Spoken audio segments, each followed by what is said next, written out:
Why did I do finger quotes? The pandemic's fucking real. I'm such a stupid person. Hello, Survivor producers. My name's Natalia. I use she, her pronouns. I'm a half Peruvian, transgender lesbian, and I live in Mystic, Connecticut, home of Mystic Pizza. So first and foremost, why Survivor? What got me into it? Well, back in middle school, I was obsessed with this show called Total Drama Island. It was a cartoon parody of Survivor. The characters were great, the strategy and backstabbing were really intriguing. Loved it so much that for Halloween, I cosplayed as Owen, who's sort of the Richard Hatch monologue. Monologue? Okay, I'm getting a call. Oh my god, this is a train wreck. Yeah, he's sort of the Richard Hatch analog. A big fat guy, he likes to get naked, and he loves to kiss guys. Kind of like how I like to kiss girls. But long story short, I was not a fat person. I was very skinny. So in order to remedy that, I got a sumo suit. One thing you should know about me is I'm very detail-oriented and kind of a perfectionist. And being the detail-oriented little girl that I was, I spray painted the fundoshi part with some skin-colored paint. And you know what else I sprayed with skin-colored paint? A banana, a couple kiwis, and a plastic baggie. I made Owen very anatomically correct, so to speak. So yeah, I went to the dance in my Owen costume with clothes on the fat suit for now. They started playing some pop music. I think it was Boom Boom Pow. I started dancing, literally dancing my pants off. Took my shirt off, or took Owen's shirt off, and just exposing my fake junk. And guess who was banned from every subsequent dance afterwards? So yeah, it was a great show, wanted to be on it, but unfortunately I wasn't a cartoon character, so I started looking into real versions of Total Drama Island, and bada bing bada boom, I found Survivor. And the rest is history. And now, for that history. So, I started with towards the end of Gabon.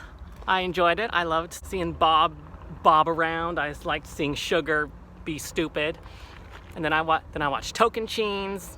Loved it. Fucking Coach was hilarious. Then Samoa, Heroes vs. Villains, the Russell Saga. Then I watched Nicaragua. That sucked. And kept watching all those seasons until Blood vs. Water, when I came down with a serious case of depression. So I lost interest in Survivor for a while, but due to this little pandemic, I got back into it. Why did I do finger quotes? The pandemic's fucking real. Oh my god, I'm such a stupid person. And now for the bigger question, why me? Why Natalia on Survivor? First of all, I may look like a cute little girl next door based on my outfit and my little glasses, my sweet little pink lipstick, all classic like, my little curls. But once you get past that first impression, I can be a big charmer, like in a multitude of ways. Some motorcyclists just honked at me. Like, I can charm the pants off of anyone, of any gender. I even made Guatemalan super rock star Edras Ramos fall in love with me. It was a high school talent show. I did go to high school in Guatemala, by the way. My act was a little drag act where I danced to single ladies. So I was in a cute leotard, a pretty wig. I kind of patted myself a little just for extra sexiness.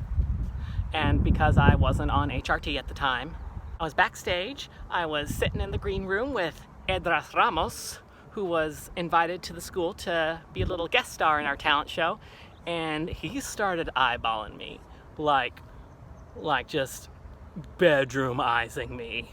I noticed that and decided, I should flirt with him. That was my first thought. I'm a lesbian, and that was my first thought.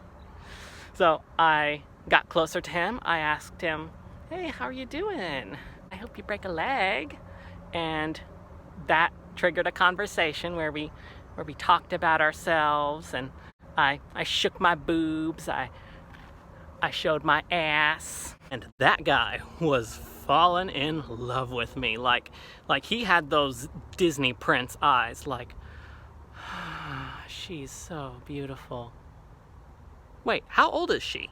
He asked me how old I was, and I said I was 16, and immediately, being a cool adult person, he backed off.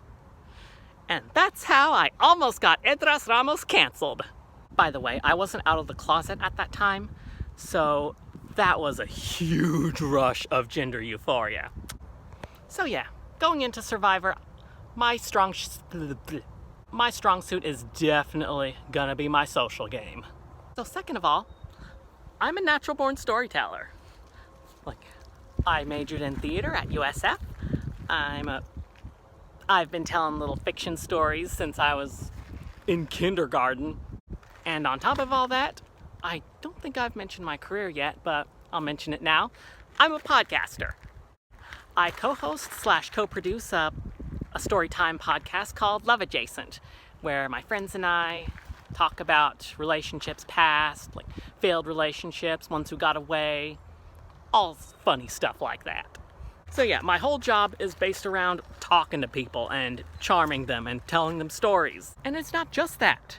When you're a podcaster, you gotta manage all the money, you gotta strategize ways to reach people, and you also gotta get guests on the podcasts. You gotta talk to them, charm them, make them comfortable about spilling their beans, hopefully using those beans in Survivor's case to vote them out. Thirdly, I'm super adaptable. I can learn like that. So you might have noticed from the fact that I keep looking down or looking to the side. Well, one, it's because I'm using a phone and also walking on rocks. And also, I have autism. It's taken me a bit of training to, both look people in the eye and also, hi, I got another notification. And also to be the gregarious flirt that I am today. That didn't come natural. I had to learn it. And if I can do that, then reading the room or reading the island and seeing what kind of relationships and alliances I can form is gonna be no sweat. And finally, I am an excellent liar. One of these little stories / anecdotes / facts about me that I told you, one of those is a lie. You want to find out which one it is? Invite me to finals week. So yeah, that's about it. Be sure to like, comment, subscribe, click the bell, and cast me on Survivor. And now, here's Beyonce. April Fools, I'm not gonna subject you to that song for the millionth time. You're welcome.